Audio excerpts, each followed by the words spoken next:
इस स्तोत्र के पाठ करने से उस जातक को वैष्णव पुत्र प्राप्त होता है और पुत्र ज्ञानी होता है, साथ ही साथ चिरंजीवी होता है। व्यक्ति धनवान होता है और साधारण नहीं, पंडित मूर्धन्य विद्वान होता है। और जिसको पत्नी नहीं प्राप्त होती है उसके लिए भी ये स्तोत्र बहुत अच्छा है। अभार्यो लभते भार्याम, कैसी भार्या मिलती है? सुशीलांच पतिव्रताम, सुशील भार्या प्राप्त होती है, पतिव्रता भार्या प्राप्त होती है और इस लोक के सारे सुख प्राप्त होते हैं और उसके उपरांत वो शिवलोक को प्राप्त होता है। तो इस स्तोत्र का अवश्य ही पाठ करें और चैनल को सब्सक्राइब करें, लाइक करें, कमेंट करें। श्री गणेशाय नमः। असित उवाच जगद्गुरो नमस्तुभ्यं शिवाय शिवदाय च योगीन्द्राणां च योगीन्द्रं गुरूणां गुरवे नमः। मृत्योर्मृत्युस्वरूपेण मृत्युसंसारखण्डनं मृत्योरीश मृत्युबीज मृत्युञ्जय नमोऽस्तुते। कालरूपं कलयतां कालकालेशकारण कालादतीतकालस्थ कालकाल नमोऽस्तुते।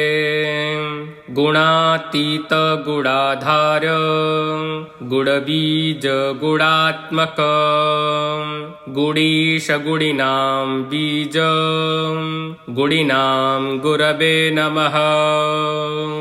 ब्रह्मस्वरूप ब्रह्मज्ञ ब्रह्मभावे च तत्पर ब्रह्मबीजस्वरूपेण ब्रह्मबीज नमोऽस्तुते। इति स्तुत्वा शिवं नत्वा पुरस्तस्थौ मुनीश्वरः दीनवत्साश्रुनेत्रश्च पुलकाञ्चितविग्रह। अशितेन कृतं स्तोत्रं भक्तियुक्तश्च यः पठेत् वर्षमेकं हविष्यासि शङ्करस्य महात्मनः। स लभेद् वैष्णवं पुत्रं ज्ञानिनं चिरजीविनं भवेद्धनाढ्यो दुःखी च मूको भवति पंडितः। अभार्यो लभते भार्यां सुशीलाञ्च पतिव्रतां इह लोके सुखं भुक्त्वा यात्यन्ते शिवसन्निधिम्। इदं स्तोत्रं पुरा दत्तं ब्रह्मणा च प्रचेतसे प्रचेतसा स्वपुत्राय सिताय दत्तमुत्तमम्। असित उवाच जगद्गुरो नमस्तुभ्यं शिवाय शिवदाय च योगीन्द्राणां च योगीन्द्रं गुरूणां गुरवे नमः। मृत्योर्मृत्युस्वरूपेण मृत्युसंसारखण्डनं मृत्योरीश मृत्युबीज मृत्युञ्जय नमोऽस्तुते। कालरूपं कलयतां कालकालेशकारण कालादतीतकालस्थ कालकाल नमोऽस्तुते। गुणातीत गुणाधार गुणबीज गुणात्मक गुणीश गुणिनां बीज गुणिनां गुरवे नमः। ब्रह्मस्वरूप ब्रह्मज्ञ ब्रह्मभावे च तत्पर ब्रह्मबीजस्वरूपेण ब्रह्मबीज नमोऽस्तुते। इति स्तुत्वा शिवं नत्वा पुरस्तस्थौ मुनीश्वरः दीनवत्साश्रुनेत्रश्च पुलकाञ्चितविग्रह। अशितेन कृतं स्तोत्रं भक्तियुक्तश्च यः पठेत् वर्षमेकं हविष्यासि शङ्करस्य महात्मनः।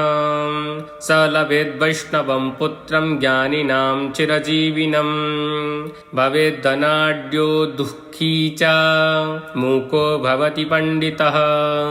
अभार्यो लभते भार्यां सुशीलाञ्च पतिव्रताम् इह लोके सुखं भुक्त्वा यात्यन्ते शिवसन्निधिम्।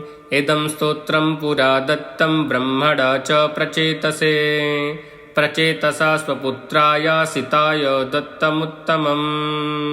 असितोवाच जगद्गुरो नमस्तुभ्यं शिवाय शिवदाय च योगीन्द्राणां च योगीन्द्रं गुरूणां गुरवे नमः। मृत्योर्मृत्युस्वरूपेण मृत्युसंसारखण्डनम् मृत्योरीश मृत्युबीज मृत्युञ्जय नमोऽस्तु ते। कालरूपं कलयतां कालकालेशकारणं कालादतीतकालस्थ कालकाल नमोऽस्तु ते। गुणातीत गुणाधार गुणबीज गुणात्मक गुणीश गुणिनां बीज गुणिनां गुरवे नमः। ब्रह्मस्वरूप ब्रह्मज्ञ ब्रह्मभावे च तत्पर ब्रह्मबीजस्वरूपेण ब्रह्मबीज नमोऽस्तु ते। इति स्तुत्वा शिवं नत्वा पुरस्तस्थौ मुनीश्वरः दीनवत्साश्रुनेत्रश्च पुलकाञ्चितविग्रहः। असितेन कृतं स्तोत्रं भक्तियुक्तश्च यः पठेत् वर्षमेकं हविष्यासि शङ्करस्य महात्मनः। सा लभेद्वैष्णवं पुत्रं ज्ञानिनां चिरजीविनं भवेद्धनाढ्यो दुःखी च मूको भवति पण्डितः। अभार्यो लभते भार्यां सुशीलां च पतिव्रताम् इह लोके सुखं भुक्त्वा यात्यन्ते शिवसन्निधिम्। इदं स्तोत्रं पुरा दत्तं ब्रह्मणा च प्रचेतसे प्रचेतसा स्वपुत्राय सिताय दत्तमुत्तमम्। इति श्रीब्रह्मवैवर्ते महापुराणे श्रीकृष्णजन्मखण्डे अशितकृतं शिवस्तोत्रं सम्पूर्णम्।